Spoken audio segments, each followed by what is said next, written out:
नमस्कार दोस्तों। आज हम शनिवार की शनिदेव जी की पावन कथा का श्रवण करेंगे। आपको व्रत में इस कथा को जरूर सुनना चाहिए। तो चलिए शुरू करते हैं। एक समय स्वर्गलोक में इस बात पर विवाद छिड़ गया कि 9 ग्रहों में सबसे बड़ा कौन है। यह विवाद इतना आगे चला गया कि युद्ध की स्थिति भी बन गई। इस बात के निष्कर्ष पर पहुंचने के लिए सभी देवता देवराज इंद्र के पास पहुंच गए। उन्होंने कहा, हे देवराज, अब आप ही निर्णय करें कि हम सब में सबसे बड़ा कौन है। देवताओं द्वारा पूछा गया सवाल से देवराज इंद्र उलझन में पड़ गए। इंद्रदेव ने कहा कि मैं इस प्रश्न का उत्तर नहीं दे सकता, मैं असमर्थ हूँ। इस सवाल का जवाब पाने के लिए वो सभी पृथ्वीलोक में उज्जैनी नगरी के राजा विक्रमादित्य के पास गए। राजा विक्रमादित्य के महल पहुंचकर सभी देवताओं ने प्रश्न किया। इस पर राजा विक्रमादित्य भी असमंजस में पड़ गए।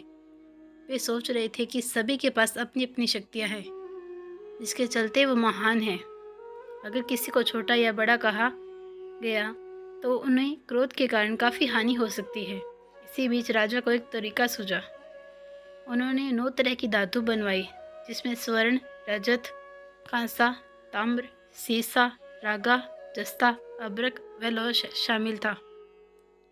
राजा ने सभी धातुओं को एक एक आसन के पीछे रख दिया। इसके बाद उन्होंने सभी देवताओं को सिंहासन पर बैठने के लिए कहा। धातुओं के गुणों के अनुसार सभी आसनों के एक दूसरे के पीछे रखवाकर उन्होंने देवताओं को अपने अपने सिंहासन पर बैठने को कहा। जब सभी देवताओं ने अपना अपना आसन ग्रहण कर लिया तब राजा विक्रमादित्य ने कहा, इस बात का निर्णय हो चुका है। जो सबसे पहले सिंहासन पर बैठा है वो ही सबसे बड़ा, और जो सबसे लास्ट में है वो ही सबसे छोटा है। और यह देखकर शनि देवता बहुत नाराज हुए। उन्होंने कहा, राजा विक्रमादित्य, यह मेरा अपमान है। तुमने मुझे सबसे पीछे बिठाया है। मैं तुम्हारा विनाश कर दूंगा। तुम मेरी शक्तियों को नहीं जानते हो। शनि ने कहा, एक राशि पर सूर्य 1 महीने, चंद्रमा सवा 2 महीना, मंगल 1.5 महीने, बुध और शुक्र 1 महीने, बृहस्पति 13 महीने रहते हैं।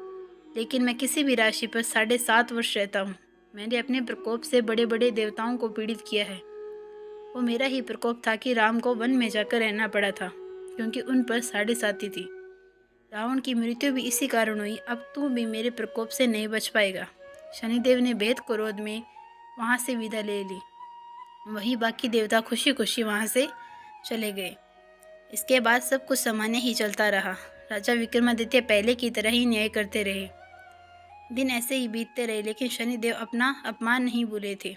एक दिन शनिदेव बदला लेने के लिए घोड़े के व्यापारी के रूप में राजा में पहुंच गए। और जब राज्य में पहुंचे तब उन्होंने राजा विक्रमादित्य को इस बात का पता लगाया कि उन्होंने अपने अश्वपाल को कुछ घोड़े खरीदने के लिए भेजा है। अश्वपाल लौट गया और उन्होंने आकर बताया कि राजा, आपके दरबार में बहुत ही सुंदर घोड़े जो बहुत ज़्यादा कीमती है वो पेश किए जा चुके हैं। तो राजा ने उन घोड़ों को इस्तेमाल करने के लिए, उनकी शक्ति देखने के लिए उस घोड़े पर एक सवार हो गए। जैसे ही राजा विक्रमादित्य घोड़े पर बैठे, वैसे ही घोड़ा बिजली की रफ्तार से दौड़ पड़ा। घोड़ा राजा को एक जंगल से ले गया और वहां जाकर राजा को नीचे गिरा दिया और फिर कहीं गायब हो गया। राज्य का रास्ता ढूंढते ढूंढते राजा जंगल में भटकने लगा, लेकिन उसे कोई रास्ता नहीं मिला। कुछ समय बाद उसे एक चरवाहा मिला। भूख प्यास से परेशान उस राजा ने चरवाहे से पानी मांगा। चरवाहे ने उसे पानी दिया और राजा ने उसे अपनी एक अंगूठी दे दी। रास्ता पूछकर राजा जंगल से निकल गया और पास में ही मौजूद एक नगर में पहुंच गया। एक सेठ की दुकान पर राजा ने कुछ आराम के लिए रुका। वहां सेठ से बातचीत करते हुए उसने बताया कि वो उज्जैनी नगरी से आया है। राजा कुछ देर तक उस दुकान पर बैठा। जितनी देर वो वहाँ बैठा, सेठ जी की काफ़ी बिक्री हो गई। सेठ ने खुद को बहुत भाग्यवान समझा। सेठ ने राजा को अपने घर खाने पर आमंत्रित किया। सेठ के घर में एक खूंटी पर सोने का हार लटका हुआ था। उसी कमरे में वो राजा छोड़कर बाहर चला गया और कुछ समय बाद खूंटी उस सोने के हार को निगल गई। सेठ ने विक्रमादित्य से वापस आकर पूछा कि उसका हार कहाँ है। तब राजा ने उसे हार गायब होने की बात बताई। इस पर राजा ने क्रोधित होकर चोरी के अपराध में विक्रमादित्य के हाथ पांव काटने का आदेश दे दिया। राजा विक्रमादित्य के हाथ पांव काटकर उसे नगरी की सड़क पर छोड़ दिया गया। सेठ ने क्रोधित होकर विक्रमादित्य के हाथ पैर कटवाने के आदेश दे दिए। उसे हाथ पैर काटकर सड़क पर छोड़ दिया गया और कुछ समय के बाद विक्रमादित्य को तेली अपने साथ ले गया और तेली ने उसने अपने कोल्हू पर बिठाया और वह पूरा दिन बैलों को आवाज़ देकर हाँकता था। विक्रमादित्य का जीवन इसी तरह यापन होता रहा। उस पर शनि की साथी साड़ी थी, जिसके खत्म होने पर वर्षा ऋतु शुरू हुई। एक दिन राजा मेघ मल्हार गा रहा था। उसी समय उस नगर के राजा की बेटी राजकुमारी मोहिनी ने उसकी आवाज़ सुनी। उसे आवाज़ बेहद पसंद आई।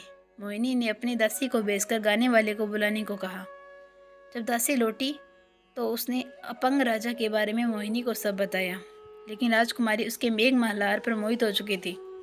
अपंग होने के बाद भी वह राजा से विवाह करने के लिए मान गई। जब मोहिनी के माता पिता को इस बात का पता चला तो वे हैरान हो गए और रानी ने अपनी बेटी को समझाते हुए कहा कि तेरे भाग्य में किसी राजा की रानी का सुख है, तो इस अपंग से क्यों विवाह करना चाहती है। लेकिन समझाने के बावजूद भी राजकुमारी अड़ी रही। जिद को पूरा करने के लिए राजकुमारों ने भोजन छोड़ दिया। अपनी बेटी की खुशी के लिए राजा रानी अपंग विक्रमादित्य से मोहिनी का विवाह करने के लिए तैयार हो गए। दोनों का विवाह हुआ और वो तेली के घर रहने लगे। उसी दिन विक्रमादित्य के सपने में शनिदेव आए। उन्होंने कहा कि देखा तूने मेरा प्रकोप। राजा ने शनिदेव से उसे क्षमा करने के लिए कहा। उन्होंने कहा कि जितना दुख आपने मुझे दिया है उतना किसी और को मत देना। इस पर शनिदेव ने कहा, राजा मैं तुम्हारी प्रार्थना स्वीकार करता हूँ। जो कोई व्यक्ति मुझे पूजेगा, व्रत करेगा और मेरी कथा सुनेगा, उस पर मेरी कृपा दृष्टि बनी रहेगी। सुबह राजा विक्रमादित्य की नींद खुली तो उसने देखा कि उसके हाथ पांव वापस आ गए हैं। उन्हें मन ही मन शनिदेव को नमन किया। राजकुमारी भी विक्रमादित्य के हाथ पैर देखकर हैरान हो गई। तब राजा ने शनिदेव की प्रकोप की कथा सुनाई। जब शेठ को यह पता चला कि वो तेली के घर पे पहुंचा, उसने राजा विक्रमादित्य से उनके पैरों में गिरकर माफ़ी मांगी। राजा ने सेठ को माफ़ कर दिया। सेठ ने राजा से उसे के घर जाकर भोजन के लिए कहा। भोजन करते हुए अचानक से ही कोठे ने हार उगल दिया। सेठ जी अपनी बेटी का विवाह भी राजा के साथ कर दिया। उन्होंने उसे स्वर्ण आभूषण, धन आदि देकर राजा के साथ विदा कर दिया। राजा विक्रमादित्य अपने दोनों पत्नियों यानी राजकुमारी मोहिनी और सेठ की बेटी के साथ अपने राज्य उज्जैनी पहुंचे। सभी ने उनका स्वागत किया।